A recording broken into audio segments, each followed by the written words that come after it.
All right, let's set sail on what is, without a doubt, one of the greatest adventure stories ever put to paper, Treasure Island. We're talking about a world of grizzled sea dogs, a forgotten island on a map, a bloody mutiny, and of course the irresistible corrupting allure of buried gold. But look, this is so much more than just a kid's story. This is the blueprint, the granddaddy of every pirate story you've ever loved. It's a timeless warning about greed and the kind of treachery that can hide in a person's heart. And it all kicks off with this simple, chilling warning whispered to our young hero, Jim Hawkins. I mean, just that one sentence, it's gonna haunt his dreams. And it becomes this constant, throbbing drumbeat of danger throughout the entire voyage. It just plunges us right into the mystery. Who is this one-legged man? And why should everyone be so terrified of him? So, picture this, a quiet, lonely inn on the English coast. Life is pretty boring, pretty predictable, and then one day, this heavy sea chest thumps down on the floor, followed by its owner, a huge, rough, sunburnt captain with a wicked saber cut across his cheek. The guy's a mystery. He spends his days staring out at the cliffs with a telescope and his nights roaring these old, scary sea shanties. He is, to put it mildly, a man running from something very dangerous. And that something he's running from? Well, turns out it has a very, very long memory. The captain, we learn his name is Billy Bones, he isn't just drinking for fun. He's drinking to try and forget his past. But his old life is catching up to him, and the secret he's guarding is locked tight inside that heavy sea chest. This is where the tension just starts to ramp up beautifully. First, this sinister-looking guy missing two fingers shows up. He calls himself Black Dog. They get into a huge fight that leaves the captain half dead from a stroke. But then comes someone even scarier. A blind beggar named Pew, just tapping his way down the road with his stick. And trust me, he's not looking for a handout. He's a messenger of death. And this is what Pew is here to deliver. He grabs the captain's hand and forces something into his palm, the black spot. You gotta understand, for pirates, this was it, the ultimate judgment. Just a little circle of paper, blackened on one side. It was a verdict from your own crew. It meant your time was up. You were being called to answer for your crimes, and the price was almost always your life. The sheer terror of it is just too much for poor old Billy Bones.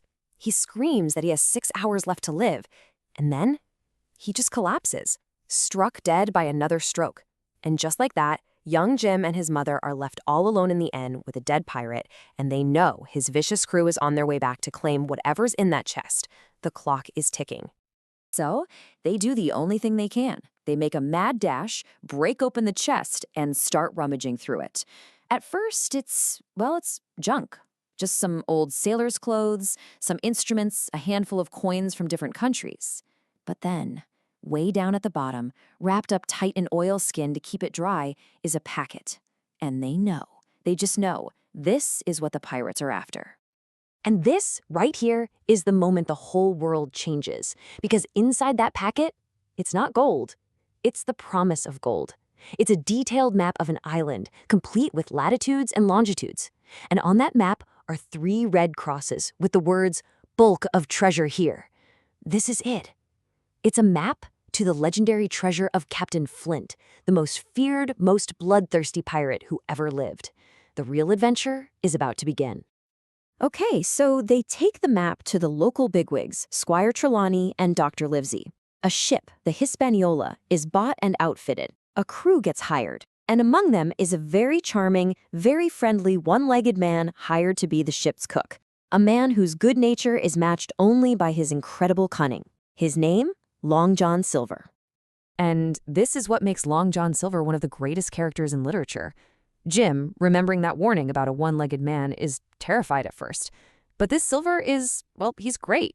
He's clean, he's cheerful, he's incredibly charismatic. He seems like the perfect sea cook. But underneath that smiling face, he is the exact man from the warning. He was Captain Flint's own quartermaster, and he has secretly filled the crew with his old, ruthless pirate buddies. And the way the truth comes out is just pure dumb luck.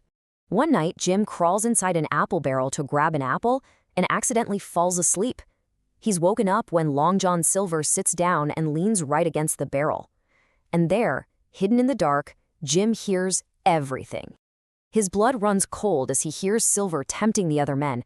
not with their tiny sailor's wages, but with the promise of a pirate's fortune. And the plan he lays out, my God, it is absolutely brutal. The idea is to just play along, be the perfect crew, and let the squire and the doctor do all the hard work of finding and digging up the treasure. Then, once every last piece of gold is safely on the ship, they will murder every single person who isn't one of them. The grand adventure has just turned into a ticking clock, counting down to a massacre. So when the Hispaniola finally drops anchor at Treasure Island, you could cut the tension with a knife. By now, Jim has warned the captain, so both sides know what's coming. They're just waiting for the other side to make the first move. This beautiful tropical paradise, it's about to become a war zone. And that friendly cook persona, it vanishes almost instantly. Once they're ashore, Silver tries to recruit an honest sailor named Tom. When Tom flat out refuses, Silver doesn't argue. He hurls his wooden crutch like a spear, breaking the man's back. Then he leaps on him, agile as a monkey, and stabs him twice. The time for pretending is over. The killing has begun. After that, all hell breaks loose. Jim, who saw the whole thing, runs for his life deep into the island. And who does he stumble upon? A half-crazy pirate named Ben Gunn, who was marooned there years ago. In the meantime, the captain and the loyal men abandon the ship and take over an old stockade, a little log fort. After a bloody battle, things reach a stalemate. Silver and his pirates have the map, the good guys have the fort. So now, the final hunt is on. Silver, with the map in his hand, leads his remaining men on the quest. The instructions are like a trail of breadcrumbs left by a dead man. They navigate using landmarks, including one of the most gruesome pointers in history, the skeleton of a pirate laid out by Flint himself to point the way. With every step, the pirates get more and more excited. And then they see it, the tall tree from the map. Under its shadow lies the prize they've risked everything for, 700,000 pounds in gold. The sheer greed that drove them to mutiny and murder is about to pay off. They attack the ground with their shovels, hearts pounding, practically tasting the fortune. Their shovels hit wood, but it's not a chest. It's just splintered planks. They start digging frantically with their hands and find a deep, empty hole. The treasure is gone. All that's left at the bottom, like a final cruel joke, is a single 2-guinea coin. The pirates are just stunned. And then that shock turns to pure rage. They all turn on Silver, screaming that he led them into a trap. And this, right here, shows you the incredible nerve of the man. As his own crew is about to tear him to pieces, he just calmly stands on his one leg, leans on his crutch, and taunts them. His life's dream just turned to dust, and his first instinct is to make a joke about it. So in this moment, with the pirates scrambling out of that empty hole to kill him, Silver makes his last desperate play. He knows his life isn't worth a penny, but he also knows something the other pirates don't. He's not quite as alone as they think he is. Just as the mutineers lunge for Silver, ready to end him, bam! 3 gunshots crack from the trees. One pirate drops dead, another one spins around and collapses. The last 3 turn and run screaming into the woods. It's an ambush. Dr. Livesey and the others, they were waiting the whole time, and they've just saved Silver's life. But let's just pause for a second and look at the real cost of this treasure hunt. It's staggering.